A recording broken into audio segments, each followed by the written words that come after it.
Welcome to the Panic Button, everyone. I'm Nina. Today we're reacting to a clip of Jeffrey Marsh. Yes, Jeffrey Marsh, the most infamous they-them trans content creator on TikTok that likes to talk to children about trans. Let's get into it, shall we? What is something that you felt was wrong about you?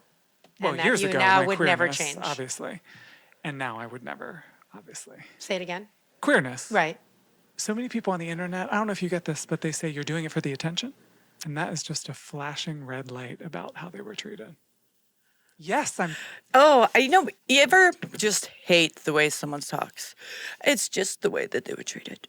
It's just, the tenderness in the voice. You hear it, right? It's just, I'm so much smarter than they am. I'm just going to call them out on what I believe that they are without actually knowing what they are. Because I am the wise and intelligent Jeffrey Marsh. Yes, it's like, fuck off, dude. What do you know about people? What do you know about people? Nothing. Not nothing. Thinking you are some wise and knowledgeable philosopher, some wise and knowledgeable psychologist who knows the inner workings and mentality of individuals. You don't know shit. Not nothing. And you usually can tell when these people are full of crap when they tout their opinions as if they are not only factual, but knowledgeable. He's so knowledgeable. Listen to how he speaks. He knows, because he believes it. Yes, well, he also believes he's a they, them woman. And we can all see that that's not true. So there's that. Doing it for the attention? Don't you want some too? Mm-hmm. Don't we all want some? Yeah. What kind of attention, though? You want the bad attention? Specifics, Jeffrey Marsh. Specifics. See, you don't want the bad attention. You want the good attention. The good attention where no one calls you out on your caca and tells you that you're amazing and so intelligent and wise beyond your 72 years or however the frick old you are. Yeah, no. Right? Yes. And don't we all deserve some? Yes. Yeah. No. That's the thing. See, people don't deserve attention because some people just get attention without even wanting it. Specifics, Jeffrey! No specifics here from Jeffrey, of course. He's not very specific with concise facts. He's very generalized in his speech, which retarded people would think that that's intelligent. But really what it is it's not really pinpointing anything. It's just yarning on about what he thinks he knows. And platitudes. Nothing intelligent going on in the pea brain of Jeffrey Marsh. Yes, to be seen. To be seen. That's been our theme for today. It's everything. What is... To be seen. Yes. We need to be seen. Yes. Jeffrey Marsh says we deserve to be seen. Some people don't not know. We all deserve to be seen. No. I think criminals deserve to be seen so they can be put in prison. But I don't think certain people deserve to be seen. No one really deserves anything, if you think about it. It's all based on opinion, really. It's such a vague statement to make. So let's really break this down. Let's really break this down to the meat and potatoes of what the frick this loon is talking about. Like, what is it exactly that makes people gravitate towards the crazy? Something that you felt was wrong about you. Well, and that years you ago, now my would never queerness, change. obviously. And now I would never, obviously. Say it again. See, queerness, that's the thing. Queer is just an ideology. Queer isn't gay or trans or lesbian or bisexual. Queer is boring. Queer is the status quo. Queer is an ideological belief you have in your brain that men can be women and gay men have to sleep with trans women and children deserve to be transitioned. That's all ideologically based. It's not fact. Like a lesbian, a woman who does not find men sexually attractive, doesn't like to sleep with them, touch them, nothing. They're just, bleh. That's fact. A man believing he's a woman, it's factual he believes he's a woman. We don't know. We're not in his head. Is it factually true he is a woman? No. It's a belief. There's a difference. Why we are piled together with people who think they're something else, I have no idea. Maybe because back in the day, trans women were usually gay men. So we grouped them in with our acronym because they were gay. But then we had to add on the T. And then it just ran amok. It decimated the entire whatever was the community into a pile of caca. Queerness. Right. So many people on the internet, I don't know if you get this, but they say you're doing it for the attention. Oh, see, look at the face. Okay, look at it. What he's thinking right now is, man, I'm about to drop a banger.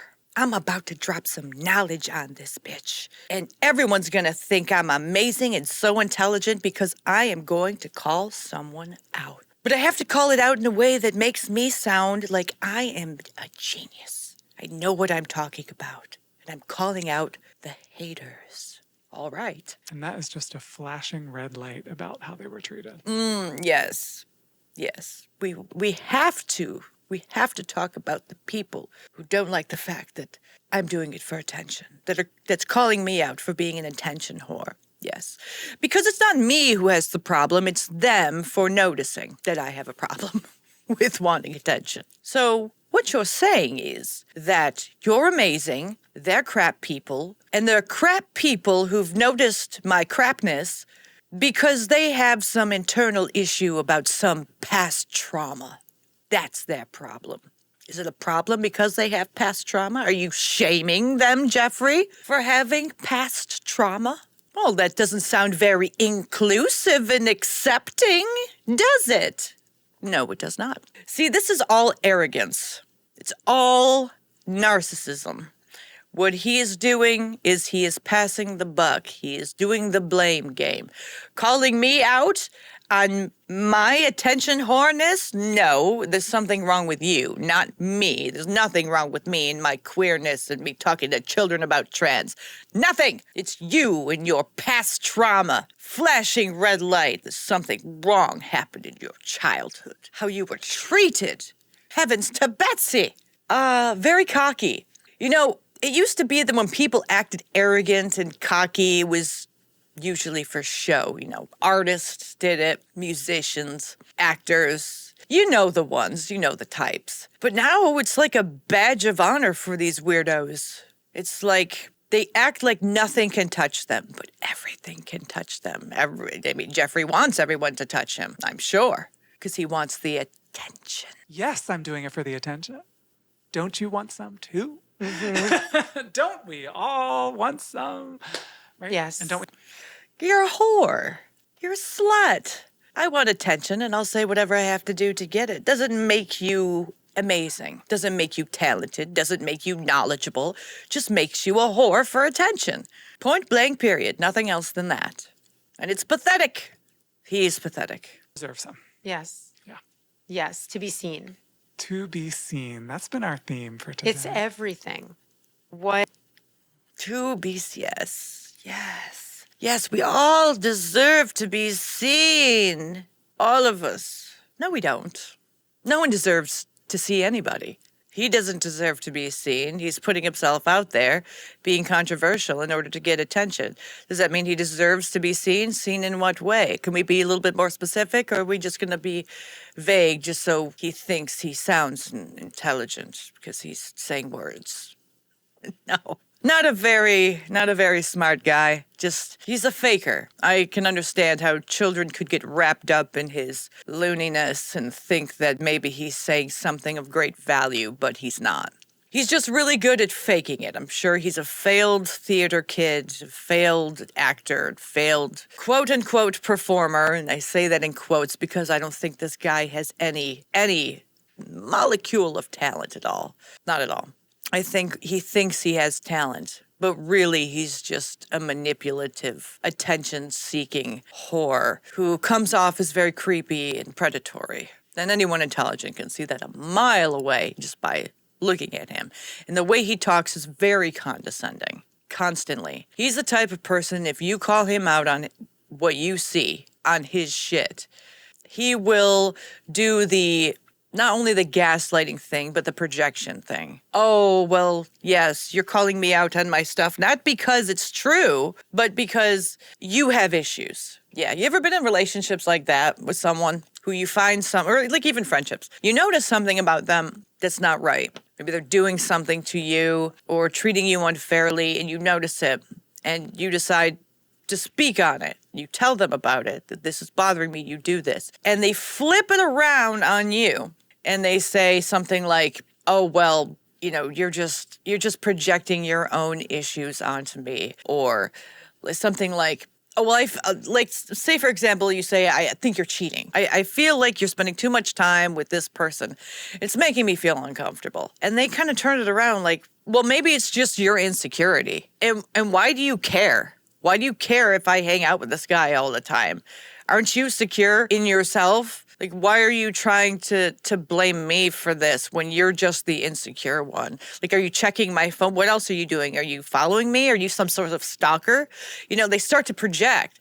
They start to put the blame back on you so they don't have to deal with the responsibility of being a piece of crap and doing something that's wrong and is hurting you. He's the same type of person.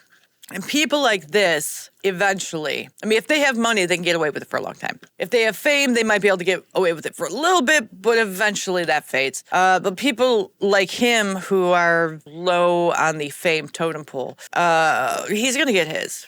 People are going to see him for who he is. And I truly believe that I don't think this guy has any friends also. Because I think that this is the type of crap he pulls on people that used to be close to him, but that he, not I wouldn't say pushed away, but alienated. Like, people just don't want to be around him. He didn't push them away. He made them recoil at being around him. They just, no, I don't want to be around. I don't want to be around someone like this, who it's like anytime I, bring something up about something I don't like about you, which should be something you do in any sort of healthy friendship or relationship, you bring up my issues, something I told you in confidence. Now you're using it against me to attack me. Like, this is the kind of crap that this guy would pull absolutely all day. I don't like him. I never have. I think he's seeing the end of his road. I think he's starting to lose relevancy. He's probably going to make a video or something that's going to be controversial to get his name back in the spotlight, but I think a lot of people are just kind of sick of it. They're over it. They're done. It's boring because it's the same stuff over and over and over again. It's the same talking points. It's the same blaming. It's the same projection, gaslighting. It's the same old routine. It's just boring, man. After a while, people are just like, next, we need something new.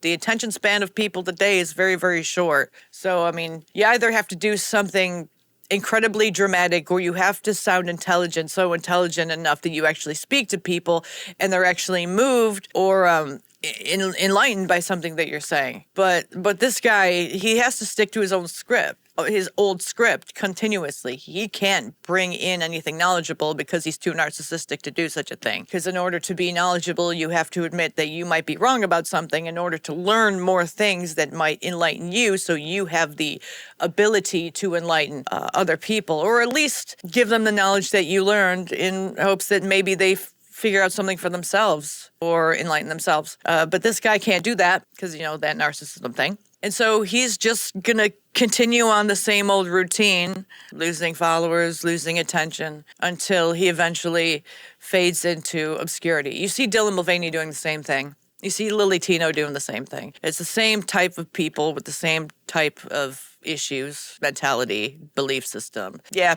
people, we're like in an in-between phase when it comes to dialogue and what deems worthy of attention.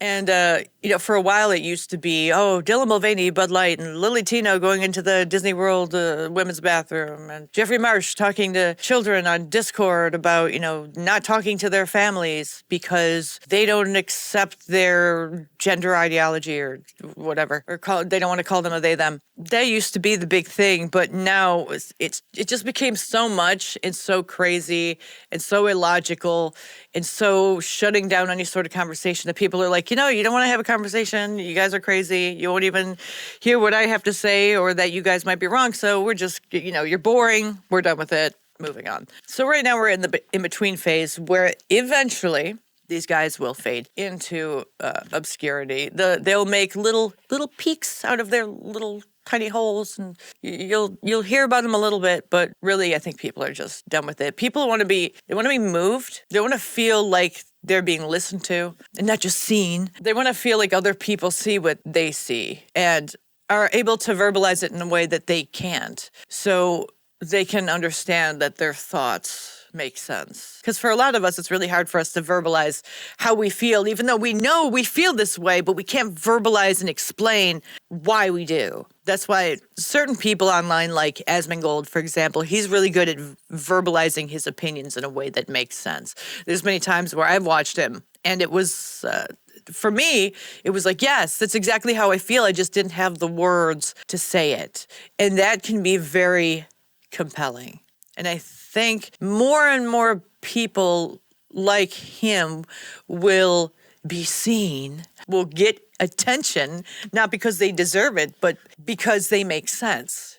Because they will make people feel like they're being heard, that their beliefs make sense. I mean, it's hard for me to verbalize it because I'm not good, as some people online, with explaining myself, although I do try and work on it on a daily basis in order to get across my points better to all you who listen. Not very easy. I am more of a type of person who is more musically inclined than verbally inclined. It's easier for me to write a melody off of just a bass line, but when it comes to lyrics, I've always had a very hard problem with that. It's not because I don't know what I want to say. It's because I don't know how to verbalize it in a way that can be compelling to the audience to listen to. Some people are very, very good with that. Some lyricists, some artists who write their own music are very, very good at getting across what they want to say and verbalizing it in a way that really totally makes sense. And it's not just a repeat of the same stuff. And that's the type of music that you see people gravitating towards because they feel heard.